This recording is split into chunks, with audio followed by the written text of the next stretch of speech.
तो आज हम जिस टॉपिक को पढ़ने वाले हैं वो है सिद्धांत। This is very important topics, यहाँ पर से क्वेश्चंस आते हैं। तो ये अल्टरनेटिव कॉन्सेप्शंस ऑफ लर्निंग, यहाँ पर आप देख सकते हैं इन चिल्ड्रन, यानी कि बच्चों में अधिगम की वैकल्पिक अवधारणाएं। इस टॉपिक के अंतर्गत आज हम पढ़ेंगे वॉटसन और पावलोव का जो सिद्धांत है, क्लासिकल कंडीशनल थ्योरी है, उसको समझेंगे। वॉटसन और पावलोव की शास्त्रीय अनुबंधन और अनुक्रिया अनुबंधन का जो सिद्धांत नाम से जाना जाता है, दोनों ही नाम एक हैं और इनसे कंफ्यूज मत होइएगा, नाम याद रखिएगा। तो ये आज हम कवर करने वाले हैं। तो चलिए बढ़ते हैं इसकी तरफ। तो सबसे पहले हम समझ लेते हैं वॉटसन का जो प्रयोग है। अब चूंकि देखिए ये जो सिद्धांत हैं वो कुछ प्रयोगों के द्वारा निष्कर्ष जब निकाले गए थे तो उसके जरिए निकल के आए हैं। तो इन मनोवैज्ञानिकों ने कुछ प्रयोग किए, उन प्रयोगों के आधार पर कुछ निष्कर्ष निकाले और इसी को इनका नाम दिया गया, इसके सिद्धांतों का नाम दिया गया है। तो सबसे पहले हमें वो प्रयोगों को समझना बहुत जरूरी है। तो प्रयोगों को समझ लेते हैं सबसे पहले। तो जो वॉटसन थे उन्होंने क्या प्रयोग किया था, उन्होंने प्रयोग ये किया कि उन्होंने अपने ये जो प्रयोग किया उन्होंने वो अपने 11 साल के बच्चे के साथ ही किया। उनके पुत्र का नाम था अल्बर्ट और उन पर ये प्रयोग किया गया कि उस बच्चे को, उनके बच्चे को उन्होंने एक खरगोश खेलने के लिए दिया, और जो कि नरम बाल होते हैं खरगोश के, हम सभी जानते हैं। तो बच्चे ने जब उस पर हाथ फेरा तो उसे काफ़ी अच्छा लगा और अच्छी महसूस हुआ, खुश हुआ वो। और वॉटसन ने इस प्रयोग को कई दिनों तक दोहराया, ऐसा करने दिया बच्चे को। और जब कुछ दिनों तक वो करता रहा, बड़ी आसानी से उसको अच्छा लगने लगा। तो कुछ समय के पश्चात उसमें एक परिवर्तन किया। उन्होंने ये किया कि जब बच्चा खरगोश के साथ खेलता था तो जैसे ही वो उसे छूता था एक डरावनी आवाज वो निकालते थे। अब जैसे ही बच्चा उन्हें छूता उस खरगोश को, तो डरावनी आवाज सुनाई देती। इसका असर यह हुआ कि बच्चा इतना डर गया कि बच्चा खरगोश को देखने से ही डरने लगा। तो एक डर यहाँ जुड़ गया उनका। अब इस प्रयोग को आगे बढ़ाने पर यह भी देखा गया कि बच्चा न केवल खरगोश से बल्कि उसके जैसी नरम बालों वाली हर चीज से ही डरने लगा। अब ये जब प्रयोग किया गया और उसका ये रिजल्ट सामने आया तो उन्होंने इससे कुछ चीज समझी कि जो इसमें हो ये रहा था कि जो भय की जो अनुक्रिया थी, यानी कि भय का जो एक कृत्रिम उद्दीपन था, क्योंकि कोई डर ऐसी कोई आवाज रियल में तो थी नहीं, इसलिए कृत्रिम यानी कि जो बनावटी थी वो आवाज, तो उसके जरिए उस आवाज को खरगोश से जोड़ दिया कि भाई ये चीज जब आप छुओगे तो एक डरावनी आवाज आती है। तो एक डर की अनुक्रिया को एक चीज से जोड़ दिया गया और इसके फलस्वरूप बच्चा डर गया और उसके प्रति उसका जो नजरिया है वो यहाँ पर बदल गया। तो आप समझ रहे हैं इस प्रोसेस को। अब इनको यहाँ पर ये आगे जाके जुड़ेंगी, इन प्रयोगों को क्या इनका अर्थ निकलेगा, ये दोनों प्रयोगों को हम समझते हैं पहले, उसके बाद इसका अर्थ निकालेंगे, किस तरह से बच्चों से जुड़ता है ये भी हम समझ लेंगे। तो ये था वॉटसन का प्रयोग, फिलहाल आप इसको ध्यान में रखें। आगे हम समझ लेते हैं पावलोव के प्रयोग को भी समझ लेते हैं और फिर इन दोनों का जो निष्कर्ष है, क्योंकि ये एक साथ एक ही चीज पर फोकस करते हैं कहीं ना कहीं, तो इस पर हम बात करेंगे। तो पावलोव जो थे, पावलोव ने भी एक प्रयोग किया। प्रयोग इस बात का किया कि उन्होंने एक कुत्ते को कहीं ना कहीं, एक भूखे कुत्ते को उन्होंने एक मेज से बांध दिया। अब इस भूखे कुत्ते के साथ उन्होंने एक ऑपरेशन करके एक जो उनकी लार होती है, कुत्ते की जो लार आ रही होती है मुंह में, उसको इकट्ठा करने की व्यवस्था कर ली, एकत्रित करने की, जिससे कि उसे मापा जा सके।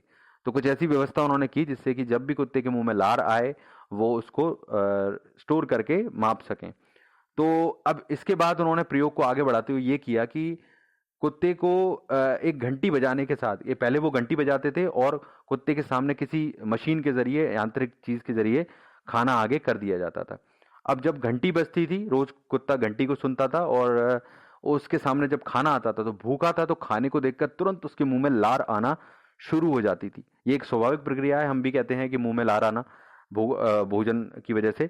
तो ये उसके साथ होता था और उस लार को वो इकट्ठा कर लेते थे। अब ये प्रक्रिया उन्होंने कुछ दिन तक दोहराई, रोज घंटी बजाते और रोज भोजन को आगे कर दिया जाता था कुत्ते के, और इसी तरह से उसकी रोज जब लार आती थी तो वो लार को वो किसी तरीके से इकट्ठा कर लेते थे, उसको मापते थे रोज। इस प्रयोग को रोज दोहराया गया और रोज दोहराते दोहराते फाइनली जब उन्होंने ये देखा काफी दिनों के बाद कि जो कुत्ता है अब केवल घंटी बजाने पर भी उसके मुंह में लार आ जा रही है, यानी कि अब भोजन का एंगल हट गया है। पहले भोजन को देखकर आ रही थी, लेकिन अब वो केवल उस घंटी को सुनता है और घंटी को सुनते ही उसके मुंह में लार उतनी ही मात्रा में आ जाती है जितनी की भोजन के साथ आ रही थी। तो ये बहुत ही अस्वाभाविक तौर पर ये परिवर्तन यहाँ पर हुआ। जनरली ऐसा ही होता है कि हम किसी खाने को की चीज को देखते हैं और या जानवर हो तो वो मुंह में लाना एक बहुत ही स्वाभाविक प्रक्रिया है। यहाँ स्वाभाविक और अस्वाभाविक के अंतर को समझना बहुत जरूरी है, क्योंकि इसी से हम इस कॉन्सेप्ट को समझ पाएंगे। तो जो हमारी स्वाभाविक प्रतिक्रियाएं हैं वो तो हम जानते हैं कि भाई ये चीज होगी ही होगी, हम जो चीज करते हैं उससे हमको ये पता है। लेकिन यहाँ पर अस्वाभाविक तरीके से ये चीज की गई कि केवल घंटी बजने पर लार आ रही है कुत्ते के मुंह में। तो ये एक बहुत बड़ा अस्वाभाविक परिवर्तन है, क्योंकि नेचुरल चीज के अगेंस्ट जाकर ये चीज हो रही है। तो ऐसा कैसे हो गया, ये बहुत ही आश्चर्यजनक बात है, आप भी सोचिए जरा इस पर। तो अब देखिए यहाँ पर इन्होंने ये बताया कि इससे उन्होंने एक चीज समझी कि ये यहाँ पर देखा कि जो प्राकृतिक उद्दीपन है, प्राकृतिक उद्दीपन मतलब लार आना एक प्राकृतिक उद्दीपन होता है, हमारा नेचुरल चीज होती है जो ऑब्वियस है सभी के संग होना, किसी अच्छी चीज को देखते हुए खाने की। तो यहाँ पर जो घंटी बजने का प्रयोग इसमें किया गया, इस कारण लार जो टपक रही है, यह बताता है कि स्वाभाविक अनुक्रिया ना होते हुए भी यहाँ पर लार आ रही है और ये कुत्ते ने सीखा है, वो ट्रेंड हो गया इसके लिए। यानी कि आपने एक नेचुरल चीज को बदलते हुए कुत्ते को इस तरह से ट्रेंड कर दिया कि वो केवल घंटी बजने पर भी उसकी एक जो स्वाभाविक प्राकृतिक प्रक्रिया है वो बदल गई। तो आप इससे ये अंदाजा लगा सकते हैं कि हम दिमाग को किस तरह से चेंज कर सकते हैं, दिमाग पर कंट्रोल किस तरह से बना सकते हैं।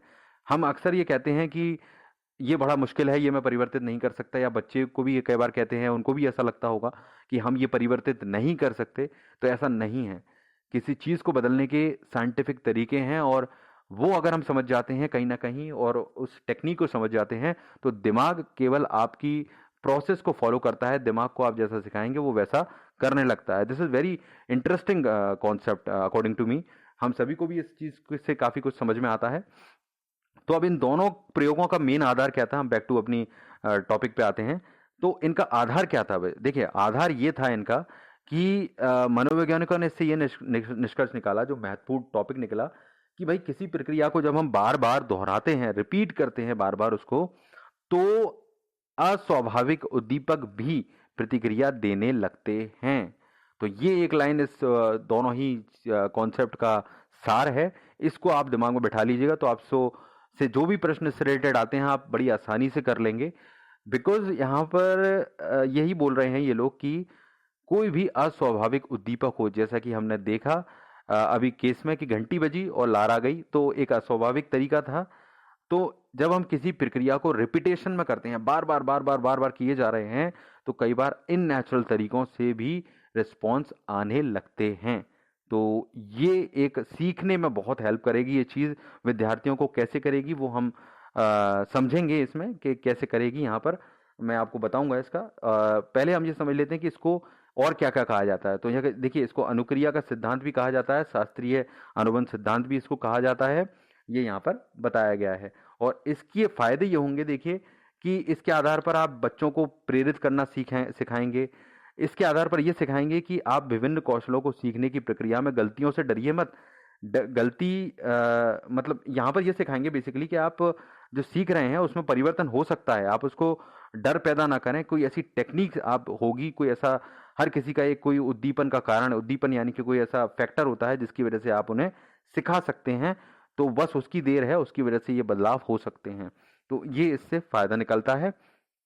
आगे यहाँ पर हम समझ लेते हैं इनके शैक्षिक महत्व क्या है। तो वही अब शैक्षिक महत्व को और डिटेल में समझ लेते हैं यहाँ पर, जो अभी मैं आपसे बात कर रहा था।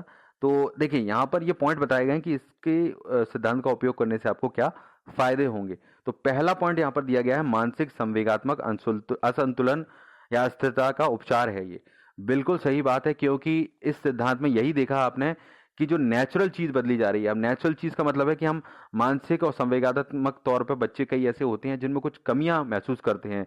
कोई इतना एक्साइटेड नहीं होता, कोई इंटरेस्टेड नहीं होता है, किसी को रुचि नहीं आती, किसी को चुप रहने की आदत होती है। तो ऐसे कई ट्रेट्स रहते हैं जो हमें शायद हमारे अंदर शुरू से होते हैं, बचपन से ही। तो उनको भी बदला जा सकता है अगर हम एक सही प्रक्रिया को अपनाएं और एक सही उद्दीपक, कृत्रिम उद्दीपक, जो अस्वाभाविक उद्दीपक है, उसका प्रयोग करेंगे। अगर इस सिद्धांत के अकॉर्डिंग कोई ऐसी चीज होती है जिससे वो मोटिवेट हो जाए और करने लग जाए, तो इस चीज का बहुत बड़ा उपाय है ये। ये इसमें बताया गया है, तो बिल्कुल सही है ये। अगला बताया गया है अभिवृत्ति का विकास। अभिवृत्ति का विकास का मतलब ये है कि देखिए एटीट्यूड, अभिवृत्ति का मतलब होता है एटीट्यूड।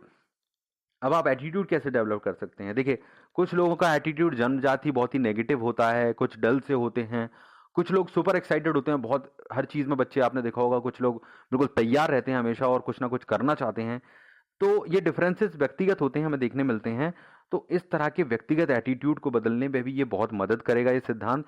अगेन ऐसे कई फैक्टर हो सकते हैं जो किसी को इंस्पायर कर दें, उसका जो नेचर है, जो इसका माफ कीजिएगा, जो उसका डेवलपमेंट है, उसका जो एटीट्यूड है वो बदल दें। एटीट्यूड एक बहुत बड़ी चीज होती है, क्योंकि एटीट्यूड के जरिए ही हम आगे बढ़ते हैं। तो ये सिद्धांत कहीं ना कहीं कृत्रिम उद्दीपकों का स्वाभाविक तरीकों का उपयोग करके इशारा करता है कि आप बच्चों को इस तरह के टेक्निक्स को ढूंढिए, बस पकड़ने का प्रयास कीजिए कि बच्चे में वो टेक्निक क्या है, उसको क्या चाहिए, उसके अनुसार उसका एटीट्यूड बदल सकता है यहाँ पर। तो ये इसमें बताया गया है। अब जो लास्ट पॉइंट है यहाँ पर, स्वभाव निर्माण में सहायक। तो ये जो स्वभाव निर्माण में सहायक इसलिए कहा गया है नेचर बिल्डर। अब ये सिद्धांत नेचर बिल्डर का काम कैसे करेगा? देखिए बच्चों में डर होता है, घृणा होती है, प्रेम होता है, इसके जरिए वो आसानी से बच्चों में उपलब्ध कराए जा सकते हैं, उत्पन्न किए जा सकते हैं।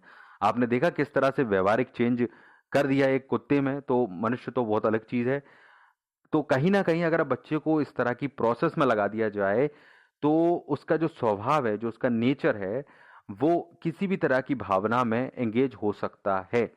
और अगर वो किसी तरह पे पॉजिटिवली एंगेज होगा, किसी भावना से प्रेरित होके, तो वो कई चीज ऐसी है जो सीख सकता है।